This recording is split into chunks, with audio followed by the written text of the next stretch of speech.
کیا آپ جانتے ہیں کہ دنیا کا سب سے زیادہ امیر شخص کس طرح سے مرا، اس کی موت کیسے ہوئی اور وہ اس دنیا سے کیسے ختم ہوا؟ اتنی زیادہ دولت ہونے کے باوجود بھی وہ اس دنیا سے کس طرح مر گیا؟ جب ہم اور آپ آج کے دور کے کسی بھی امیر اور دولت مند انسان کو دیکھتے ہیں تو کہتے ہیں کہ صحیح زندگی تو یہ جی رہا ہے، لیکن ان سے بھی کہیں زیادہ مانے تو انہیں اپنے گھروں کا نوکر رکھتا اتنا زیادہ امیر شخص ایک ایسا گزرا ہے جس کو ہم اور آپ قارون کے نام سے جانتے ہیں۔ قارون ایک ایسا شخص تھا جس کے پاس اتنے خزانے تھے کہ 70 سے زیادہ اونٹوں پر اس کے خزانے کے گھروں کی چابیاں رہتی تھی۔ تو اب اس سے شمار کیا جا سکتا ہے کہ اس کے خزانوں کا ٹھکانہ کیا ہوگا، اس کے پاس کتنا خزانہ ہوگا۔ تو اس اعتبار سے دنیا کا سب سے زیادہ امیر شخص قارون کو مانا جاتا ہے، اور کہا جاتا ہے کہ زمین کے اندر اگر کوئی بھی خزانہ ملتا ہے تو وہ قارون کا ہی خزانہ ہے، اور کہا جاتا ہے کہ اگر قارون کا خزانہ کسی انسان کو مل جائے تو وہ انسان پاگل ہو جائے گا۔ آج کے اس ویڈیو میں ہم لوگ جاننے والے ہیں قارون کے خزانے اور قارون کی موت کے بارے میں، کہ اسے موت کس طرح سے آئی اور کیوں آئی۔ آگے بڑھنے سے پہلے گزارش کروں گا کہ اگر ابھی تک آپ نے ہمارا چینل سبسکرائب نہیں کیا ہے تو سبسکرائب کریں اور اس کے ساتھ بیل آئیکن کو بھی ضرور دبا لیں۔ قارون جو کہ دنیا کا سب سے زیادہ امیر شخص میں شمار کیا جاتا ہے، جب کسی انسان کو کوئی خزانہ ملتا ہے یا کوئی امیر بن جاتا ہے تو اسے ہم اور آپ کہتے ہیں کہ کیا تمہیں قارون کا خزانہ مل گیا ہے؟ اب اس سے پتہ لگایا جا سکتا ہے کہ قارون کے پاس کتنا زیادہ خزانہ ہوگا۔ قارون حضرت موسیٰ علیہ السلام کے چچا یسہر کا بیٹا تھا۔ اس اعتبار سے قارون حضرت موسیٰ علیہ السلام کے چچے زاد بھائی ہوئے۔ بہت ہی شکیل اور خوبصورت آدمی تھا، اس لیے لوگ قارون کے حسن و جمال سے متاثر ہو کر اس کو منور کہا کرتے تھے۔ اس کے ساتھ ساتھ اس میں یہ کمال بھی تھا کہ وہ بنی اسرائیل میں جو کتاب حضرت موسیٰ علیہ السلام پر اتری یعنی کہ توریت، اس کا بھی بہت بڑا عالم تھا اور بہت ہی ملنسار اور با اخلاق انسان تھا۔ ہمیشہ لوگوں کو صحیح تربیت دیا کرتا تھا اور لوگ اس کا بہت ہی ادب اور احترام کیا کرتے تھے۔ یوں مانتے چلیں کہ حضرت موسیٰ علیہ السلام کے دور کا بہت بڑا عالم شمار کیا جاتا تھا۔ جب اسے اللہ تبارک و تعالی نے بے شمار دولتوں سے نوازا تو اس کے ہاتھ میں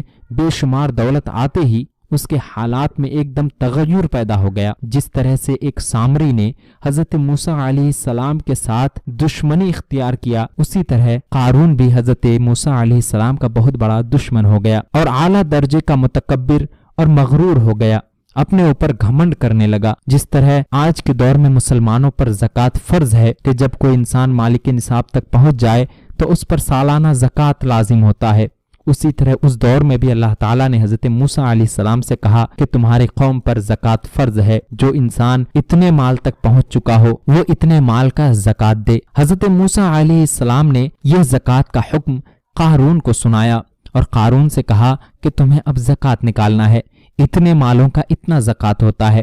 جیسے آج کے دور میں 100 روپے میں 2.5 روپے زکوٰۃ کے طور پر نکالا جاتا ہے، اس طرح اس دور میں بھی کوئی طریقہ رہا ہوگا۔ حضرت موسیٰ علیہ السلام کے چہرے سے چہرے ملا کر یعنی روبرو ہو کر قارون نے یہ عہد کیا کہ وہ اپنے جتنے مال و دولت ہے ان میں سے ہزاروں حصہ زکوٰۃ کے لیے نکالے گا، لیکن جب اس نے مالوں کا حساب لگایا تو ایک بہت ہی بڑی رقم زکوٰۃ کی نکلی۔ اب مانتے چلیں کہ اگر کسی کے پاس 100 روپے ہے تو اس کا زکوٰۃ 2.5 روپے نکلتا ہے، لیکن اگر وہیں پر کسی کے پاس 10 لاکھ روپے ہو جائے تو اس کا زکوٰۃ کتنا نکلے گا؟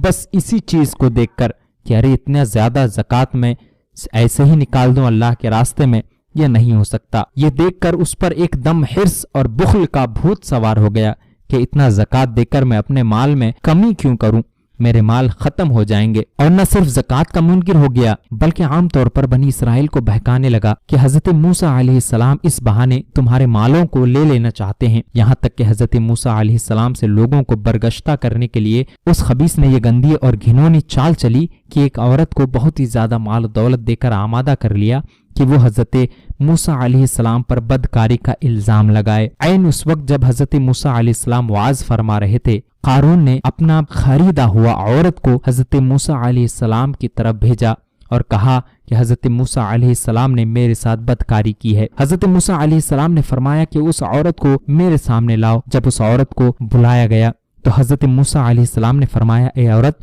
اس اللہ کی قسم جس نے بنی اسرائیل کے لیے دریا کو پھاڑ دیا اور عافیت و سلامتی کے ساتھ دریا پار کرا کر فرعون سے نجات دی۔ سچ سچ کہہ کہ واقعہ کیا ہے۔ حضرت موسیٰ علیہ السلام کے جلال سے عورت سہم کر کانپنے لگی اور اس نے مجمع عام میں صاف صاف کہہ دیا، اے اللہ عز و جل کے نبی، مجھ کو قارون نے کثیر دولت دے کر آپ پر بہتان لگانے، آپ پر الزام لگانے کے لیے آمادہ کیا تھا، مجھے قارون نے خرید لیا تھا۔ اس وقت حضرت موسیٰ علیہ السلام آپ دیدہ ہو کر سجدہ شکر میں گر پڑے اور سجدے کی حالت میں آپ نے یہ دعا مانگی، یا اللہ قارون پر اپنا قہر و غضب نازل فرما دے۔ پھر آپ نے مجمع سے فرمایا کہ جو قارون کا ساتھی ہو وہ قارون کے ساتھ ٹھہرا رہے اور جو میرا ساتھی ہو وہ قارون سے جدا ہو جائے۔ دو خبیثوں کے سوا تمام بنی اسرائیل قارون سے الگ ہو گئے، یعنی دو ایسے لوگ اس میں شامل تھے جو قارون کے ساتھ تھا، اس کے علاوہ جتنے بھی بنی اسرائیل تھے وہ سب حضرت موسیٰ علیہ السلام کے ساتھ تھے۔ پھر حضرت موسیٰ علیہ السلام نے زمین کو حکم دیا، اے زمین تو اس کو پکڑ لے، تو قارون ایک دم گھٹنوں تک زمین میں دھس گیا۔ پھر آپ نے دوبارہ زمین سے یہی فرمایا تو وہ کمر تک زمین میں دھس گیا۔ یہ دیکھ کر قارون رونے اور بلبلانے لگا اور قرابت و رشتہ داری کا واسطہ دینے لگا، کہنے لگا،